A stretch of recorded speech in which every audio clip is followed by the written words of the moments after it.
Over. We're doing an emergency podcast, UFC 309. I'm with West Coast Rayway. What's up, homeboy? Yo, yo, what up, homie? Is Jon Jones ducking Tom Aspinall? Wow, that's a great question. Yes, but ducking in a negative context, no. Um, when you're the greatest like that, like you're not necessarily ducking. If somebody who's ranked 30th it calls him out, or let's say somebody who's unranked like me just calls out Jon Jones, is he ducking me? No, there's no reason for him to fight me. I'm a nobody. You know what I mean? So it just it ducking I don't think is the right word to use. He's a legend who's kind of selecting his fight, who he wants to fight. Now in our previous podcast, you said the potential of this fight leads Correct. Tom Aspinall. So Yeah, it could. you were already in the mindset, hey, you're gonna fight Tom. Yeah, but John took it a step further. After you sent me that YouTube interview, and I listened to it. Yeah, it was kind of eye-opening to hear John's perspective because I have, Tom's been one of my guys. I focus on the heavyweight division on our network and a part of our MMA Homie podcast. So I kind of dive into these guys a lot. I pay attention to their fights.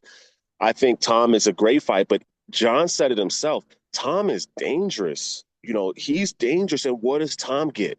I mean, what does, John get? John gets a couple $1 million, while Tom takes down a legend.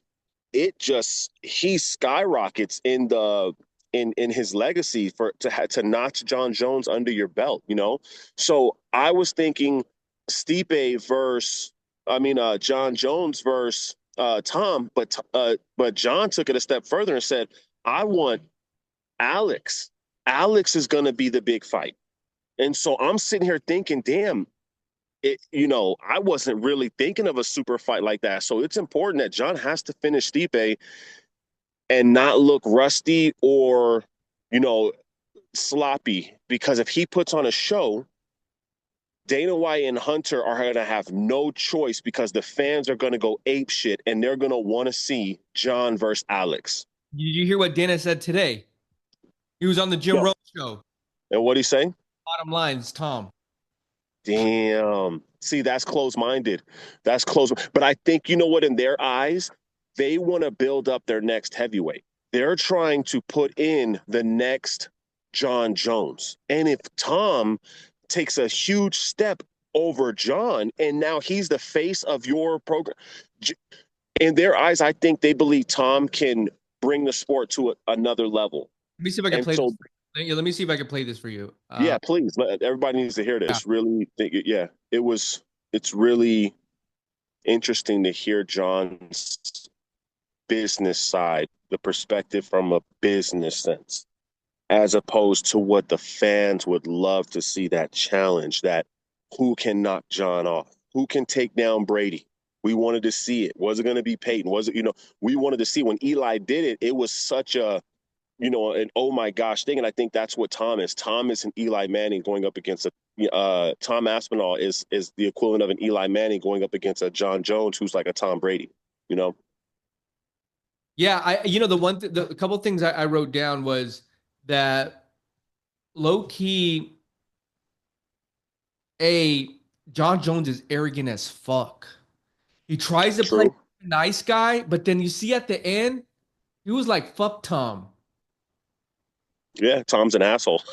He really didn't need to do all that. I don't have context though. That's the thing. I don't know if the fans are getting under John's skin. You can see that half the questions why he were up there, even though there were some great questions, half of them revolved around Tom Aspinall. And You here's know, the thing, I was thinking when I thought about the arrogance, I was like, but Jordan was arrogant as fuck. yeah, and we didn't have an era that we live in now, but he did it with like a smile, like not he, Jon Jones did it with like a smile. He smiled up there and said, "Yeah, I'm the GOAT.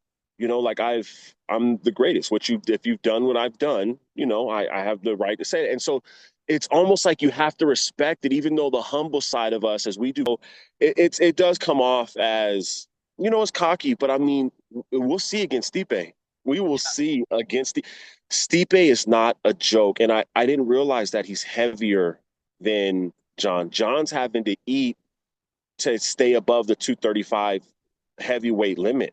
There's a minimum weight, and so I'm just curious to see how this is going to turn out, man. This is going to be crazy. That he said, the question was, is Jon Jones ducking Tom Aspinall? He said nothing changes for me. If I fight Tom and I win, nothing changes for me. Yeah, and if he loses, it's bad. Right. It looks, yeah. And he goes, legacy versus hype. He goes, this is just the new hype that we're seeing right now. And I said, okay, I get that. I get why people are also saying that he's ducking. But then when I started saying what he was thinking, I was like, all right, so he just got the interim belt. Yeah. It's not like Tom has been a reigning champion Yeah. and destroyed 5 or 10 guys, and now he's calling out the GOAT. So I that point of view with Jon Jones too, it's like, all right, this would be the biggest opportunity for Tom. And has Tom done enough to deserve that? Yeah. And there's 3 sides. There's Tom's side, Jon's side, and the promotion side. Right. And I really are trying to figure out, we see where Jon stands. He's open. Tom is obvious where he stands. It's the promotion. It's Hunter. And like you said, Dana White pretty much put the stamp on it. It's not happening. And honestly, as a fan, I want to see the mega fight. I'd honestly love to see Alex versus Jon in a super fight, like a huge thing. But I think, like Jon said, Tom deserves it. Tom is no chump. He wants that BMF belt. So you tell me either you retire. Is this what it comes down to, Dana? He retires or he fights Aspinall? Aspinall was a middleweight that moved up to light heavyweight. Okay. He's also a kickboxer who has done very, very well in MMA. His wrestling isn't even near the level of Jon Jones, and Jon Jones is way bigger than him. If Jon Jones wants to fight again after Saturday night, he will fight Tom Aspinall. Dana White joining us. Appreciate that, Dana. And for anybody, Jim Rohn's a legend. But Jon is saying that Alex is walking around at 230, 240, and that's where Jon's saying he is. But Dana's saying that Jon is much bigger than Alex. Here's the thing too, he has the interim. But I get Jon Jones' point, and it's interesting to hear Dana now say that. Bro, could you imagine if Alex Pereira becomes a heavyweight champion too? He would be insane. Time. It would be insane. He has the kicking and the punching to do it. What would you rather pay money for? Let's say they came to you and said, hey, bigger fight, $200 pay-per-view, Tom Aspinall versus Jon Jones or Alex Pereira versus Jon Jones? Alex versus Jon. I'm paying $300 to see Alex versus Jon. $500. You paying $500? $500. I'm paying $500 to see Alex versus Jon, bro.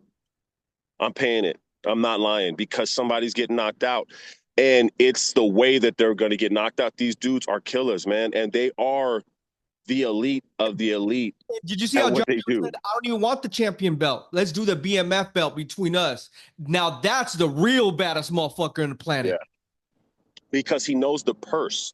Well, that purse would bring in, it would be a 10 million plus fight for both fighters.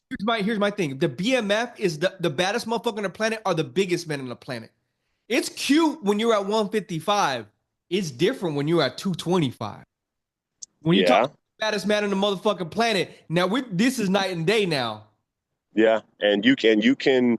There's catch weights at the BMF. You don't have to be the same weight to be a bad motherfucker. So hey, I love the concept, bro. Max Holloway isn't fighting Alex Pereira.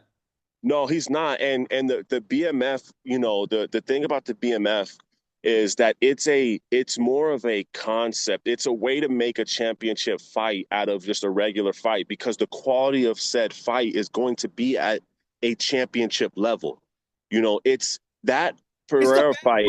It's on the planet. Yeah, I mean, it's the truth, bro. And when that Holloway fight pretty much elevated the BMF concept, or the idea of a BMF fight, to a next level, to where now you can pick 2 of the baddest motherfuckers, put them against each other, and hey, center of the ring, let's see what happens. Yeah. All right. Unbelievable. So I asked in the beginning, is Jon Jones ducking Tom? Ducking.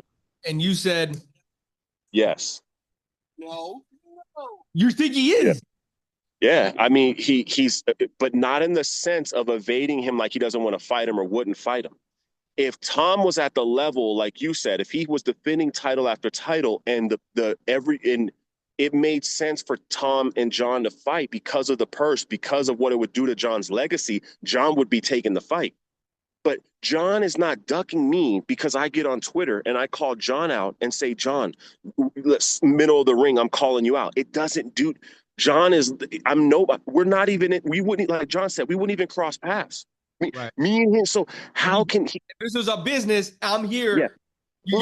You just became the VP. I've been the fucking. Thank you. He's on the board of directors. You're in your area. He's a national, treasure. You only are local. You know what I mean? Like there's a difference. But Tom deserves.